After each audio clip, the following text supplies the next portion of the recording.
Hello and welcome दोस्तों, आप सभी का स्वागत है हमारे चैनल में। इस वीडियो में हम सभी देखने वाले हैं कि अगर हम बीपीएससी का प्री क्वालिफाई कर लिए हैं तो हमें मेंस की प्रैक्टिस करने की बहुत आवश्यकता है, क्योंकि सिर्फ प्री से आगे काम नहीं होने वाला है। और इसके लिए मेंस के जो क्वेश्चंस हैं उसके आंसर राइटिंग के कुछ सैंपल्स हैं, हमने इस वीडियो में उनको कवर करने की कोशिश की है। आइए देखते हैं क्या है। जो पहला क्वेश्चन जो सैंपल का है, क्वेश्चन बोल रहा है कि प्राचीन भारतीय इतिहास के पुनर्निर्माण के स्रोतों का सउदाहरण चर्चा कीजिए। ठीक है, आर्ट एंड कल्चर एवं एंशिएंट इंडिया का ये टॉपिक है। ठीक है, तो इसमें आपको क्या क्या आंसर लिख सकते हैं, तो ये देखिए आपके सामने हम ये आंसर लेके आए हैं। तो ये काफ़ी अच्छा आंसर है, इसको आप फॉलो कर सकते हैं। ठीक है, तो कैसे, सेम चीज़ वही लिखना है। आपको क्या करना है कि सबसे पहले आपका ये पार्ट रहेगा, इसको इंट्रोडक्शन पार्ट कहेंगे। जैसे इसमें बताया है इन्होंने सबसे पहले कि the establishment of an independent body such as archaeology survey of India found an impetus to the make efforts in scientific ways to reconstruct the ancient history of India. ऐसे सिंपल आपको इंट्रोडक्शन देना है। ठीक है, जो उससे related चीज़ें हैं, उसके बाद आपको मेन बॉडी के पार्ट में आ जाना है। ठीक है, जैसे मेन बॉडी पार्ट में भी इन्होंने क्या किया कि एंशिएंट हिस्ट्री के बारे में थोड़ी सी इन्फॉर्मेशन दी है, और उसके बाद फिर क्या क्या सोर्सेज हैं, सीधे वो सोर्सेज पे आ गए। जैसे देखिए पहला सोर्स इन्होंने जो कवर किया है वो archaeological source survey of India के में जो है आर्कियोलॉजिकल सोर्स की बात कर रहे हैं ये।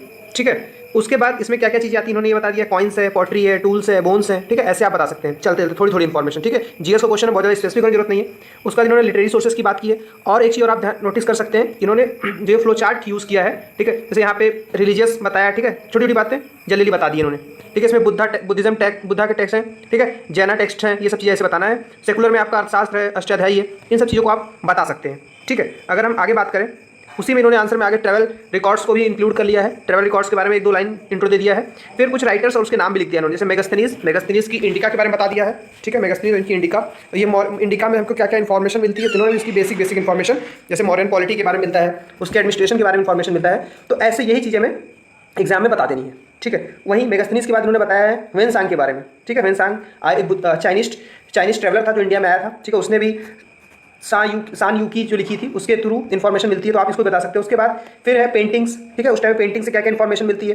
फिर देखिए एग्जाम्पल बहुत इंपॉर्टेंट है, पेंटिंग में इन्होंने जो भीमबेटका में जो पेंटिंग्स मिली है उसके बारे में बता दिया। एग्जाम्पल्स आप देखते जाइए। ठीक है, तो पहला क्वेश्चन देखिए, मैं फिर से चलता हूँ पहले क्वेश्चन पे। देखिए इन्होंने क्या किया है कि ये चीज़ हो गया, उसके बाद ये थोड़ा सा इस क्वेश्चन में ऐसे आप बता सकते हैं। ठीक है ना, उसके बाद चलिए क्वेश्चन 2 की बात करते हैं। क्वेश्चन 2 में कुछ है कि हिमालय क्षेत्र में जो है और प्रायद्वीपीय भारत के संदर्भ में भारत की भौगोलिक विशेषताओं के भारत के इतिहास पर पड़ने वाले प्रभाव का आकलन कीजिए। ठीक है, बेसिकली इसमें आपको बताना है कि ज्योग्राफी का हिस्ट्री पे क्या इफेक्ट पड़ता है, इस बारे में बताना। तो देखिए फिर से वही चीज़, एक छोटा सा इंट्रो के साथ आप शुरू कर सकते हैं। जैसे उन्होंने बताया कि history and geography of any region. ठीक है, also go hand in hand and it can not be deal with water tight compartment. इसको अलग अलग आप डील नहीं कर सकते, दोनों साथ साथ चलती हैं। तो ठीक है, ऐसे बता सकते हैं। उसके बाद देखिए आप यहाँ मैप, छोटे से इन्होंने मैप बना दिया है। ठीक है, मैप की इन्फॉर्मेशन आप दे सकते हैं।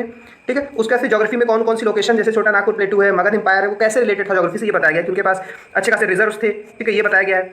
जैसे यहाँ पे देखिए, यहाँ पे बता रहे हैं कि आयरन फॉरेस्ट रिजर्व था, इस टाइम में वो काफी ज्यादा स्ट्रॉन्ग हो गए। ठीक है, ऐसे वैली ऑफ गंगा है। ठीक है, सिंधु ब्रह्मपुत्र की जो वैलीज है वहाँ पे ग्रेन्स का प्रोडक्शन ह्यूज अमाउंट में होता था। ठीक है, जैसे यहाँ मैप का यूज कर लिया, फिर देखिए इन्होंने वहाँ पे गंगा वैली को बता दिया है। तो ऐसे आप आंसर लिखते टाइम इन सब चीज़ों को यूज कर सकते हैं। जैसे झूम कल्टिवेशन नॉर्थ ईस्ट एरिया में होता है, ये भी ज्योग्राफी का अच्छा इफेक्ट है। तो फिर लास्ट में जो बॉडी हो गई आपकी इंट्रोडक्शन के बॉडी, उसके बाद लास्ट जो कंक्लूजन है, कंक्लूड भी करना जरूरी है। ठीक है, अपने आंसर्स को। फिर नेक्स्ट क्वेश्चन देखिए। ठीक है, इसमें बताया गया है कि हड़प्पाकालीन टाइम में, ठीक है, हड़प्पाकालीन धार्मिक विश्वासों एवं रीतियों के प्रमुख विशेषताओं को स्पष्ट कीजिए।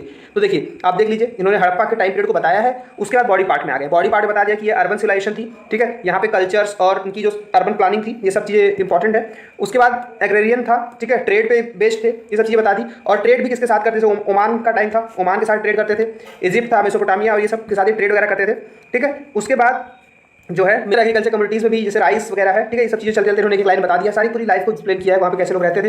हड़प्पन पीपल जो थे वो रिचुअलिस्टिक प्रैक्टिसेस में इन्वॉल्व थे, ये चीज़ हो गया। ठीक है, और क्या क्या चीज़ थी, रिलीजियस एलिमेंट्स क्या क्या मिले, मदर गॉडेस है वहाँ पे, पशुपतिनाथ। ठीक है, पशुपति शिवा मिले हैं। ठीक है, और प्रीस्ट की जो एक स्टैचू मिली थी। ठीक है, वो सब चीज़ बात कर ले। ठीक है, वो सैमनिक प्रैक्टिसेस में विश्वास करते थे। ठीक है, और वहाँ पे एमुलेट्स, बेसिकली आपको ये फ्लो चार्ट मेथड, ठीक है ना, काफ़ी सही है। और फिर लास्ट में उन्होंने देखिए कंक्लूड किया है। ठीक है, ये है आपका कंक्लूजन। तो ऐसे आप यूज़ कर सकते हैं। नेक्स्ट क्वेश्चन देखिए, तो इसमें भी छोटा सा इंट्रो, ठीक है, मॉडर्न टाइम के बारे में। ठीक है, उसके बाद बॉडी पार्ट में ये देखिए, ये फ्लो चार्ट काफ़ी बेहतरीन है। ठीक है, इससे आप अच्छा मार्क्स अटेंड कर सकते हैं। देखिए सबसे पहले बता दिया कि मॉडर्न जो आर्ट है उसको 2 पार्ट में आप क्लासीफाई कर लीजिए। कौन कौन से, एक कोर्ट आर्ट्स, ठीक है, दूसरा पॉपुलर आर्ट्स। ठीक है, फिर इसके बीच में भी आप स्तूपास बता दीजिए, पिलर्स बता दीजिए, पैलेसेस हैं, सॉरी, ठीक है, केव्स हैं, यहाँ पे पॉटरीज हैं। ठीक है, आप ये बता सकते हैं। वैसे ही फिर आगे चलिए, देखिए फिर उसके बाद इंडिविजुअल उन्होंने बताया, केव्स की थोड़ी सी क्वालिटीज बताई। केव्स में 2 टाइप होते थे, जैसे विहारास, ठीक है, चैत्य, इन सब चीज़ों को बताया है। तो ऐसे ही उसके बाद स्कल्पचर्स में मॉडर्न टाइम के सबसे काफ़ी फेमस, जैसे यक्ष एंड यक्षिनिस्ट, स्कल्पचर से, ठीक है, ऐसे आप बता सकते हैं। उसका नेक्स्ट क्वेश्चन में देखिए इन्होंने क्या किया, इंडियन फिलोसफी पे क्वेश्चन था, mention the features of Indian philosophy. तो देखिए इन्होंने पूरा महर्षि कणाद, कपिला मुनि, इन सभी की बात करते हुए चीज़ों को इंट्रोड्यूस किया है। तो इंट्रोडक्शन थोड़ा सा बड़ा जरूर है, लेकिन बट हाँ इन्होंने वो चीज़ों को इंक्लूड करने का प्रयास किया है, ठीक है। फिर उसको क्लासीफाई किया है, क्लासिफिकेशन आप देख सकते हैं, ऑर्थोडॉक्स स्कूल है, ठीक है। ऑर्थोडॉक्स में आपका सांख्य, न्याय, योग, मीमांसा आता है। उसके बाद अगला आएगा आपका, ठीक है, दूसरा अनऑर्थोडॉक्स वाला, ठीक है ना, इसमें आपका आ जाएगा। फिर इसको इन्होंने क्लासीफाई किया जैसे लोकायत, बुद्धिज्म, जैनिज्म, इसके 3 पार्ट है, ठीक है ना। उसके बाद देखिए फिर इंडियन स्कूल में ऑर्थोडॉक्स में भी कि क्या क्या इनके फीचर्स हैं, ठीक है, क्या क्या बातें मानते हैं, आत्मा को, परमात्मा को एक्सेप्ट करते हैं, बिलीव इन कर्मा है, ठीक है, इन सब चीज़ों को ये फॉलो करते हैं। आप ऐसे क्वेश्चन देख सकते हैं। फिर ऑर्थोडॉक्स के फीचर्स को बताया, बेसिकली क्या किया इन्होंने, सबसे पहले क्लासीफाई कर दिया, उसका उनके फीचर्स को बताया, ठीक है। तो ये तरीका अच्छा है, आप फॉलो कर सकते हैं, ठीक है। फिर योगा को भी इन्होंने, क्योंकि एक उसका सेकंड पार्ट था क्वेश्चन, उसमें योगा के बारे में पूछा था स्पेशली, तो योगा के बारे में बता दिया है, ठीक है। तो सही तरीका है बेसिकली।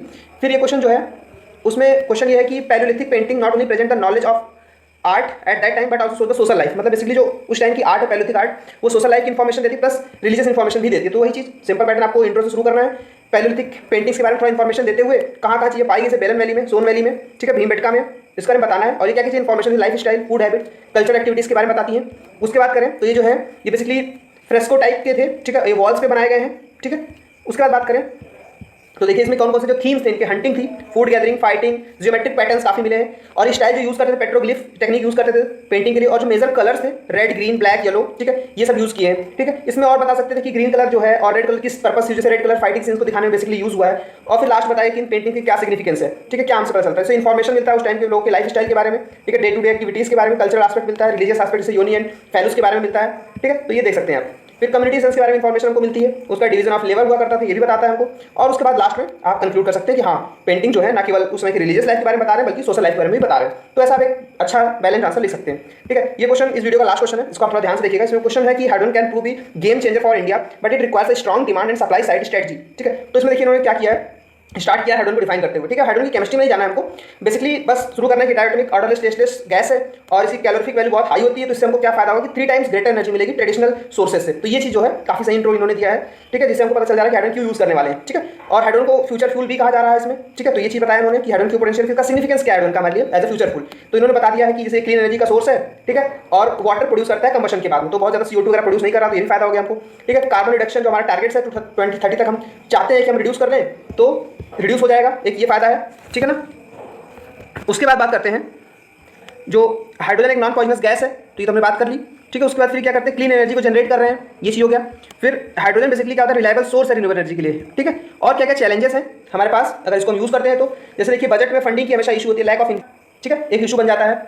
उसके बाद बात करें तो देखिए इन्होंने और मेंशन किया इसमें लैक ऑफ फंड है, तो बताई दिया हमने, ठीक है। Hydrogen technology state of art, मतलब मॉडर्न जो हमारे पास टेक्नोलॉजी की कमी, R&D की जरूरत है, ठीक है, ट्रेंड मैन पावर नहीं है, ठीक है। तो ये सब सारे चैलेंजेस हैं। और गवर्नमेंट क्या क्या स्टेप्स ले रही है, तो नेशनल हाइड्रोजन मिशन स्टार्ट किया गया गवर्नमेंट ऑफ इंडिया के द्वारा, और हमको गवर्नमेंट जो यूज़ कर रही है triple P model, public private partnership model use कर रही है टेक्निकल एक्विजिशन के लिए, ठीक है। अब फिर बाद में इन्होंने बता दिया है कंक्लूजन में आप ऐसा कर सकते हैं, और ये काफी सही तरीका से वे फॉरवर्ड में क्या क्या इसके पोटेंशियल बेनिफिट्स हैं, जैसे कौन कौन इसमें इन्वॉल्व है अभी फिलहाल के टाइम पे, जैसे जापान और साउथ कोरिया लीडिंग प्रोड्यूसर्स हैं, ठीक है, हाइड्रोजन एनर्जी के। तो आप इसको बता सकते हैं कि देखिए जैसे जापान है आपका, साउथ कोरिया है, ये लीडिंग प्रोड्यूसर रहा है, तो इसके आप इसे लास्ट में सजेस्ट करेंगे इनकी तरह हमको भी स्टेप्स लेना चाहिए जिससे कि हम पोटेंशियल बेनिफिट्स को अरेस्ट कर सकें, ठीक है। तो हमने देखा, ठीक है, कि इसमें सारे लगभग क्वेश्चन हमने देख लिए, लगभग 7 क्वेश्चन थे, और इसका तरीका हमने सीखा कि आंसर कैसे लिखा जाता है मेंस के लिए, और अगर फ्लो चार्ट बनाएंगे तो अच्छा खासा इफेक्ट आ रहा है। तो क्योंकि हमें भी देखने में आंसर काफी ठीक लगा है अगर फ्लो चार्ट यूज करते हैं तो हमको इस चीज को फॉलो करना चाहिए आंसर लिखने में।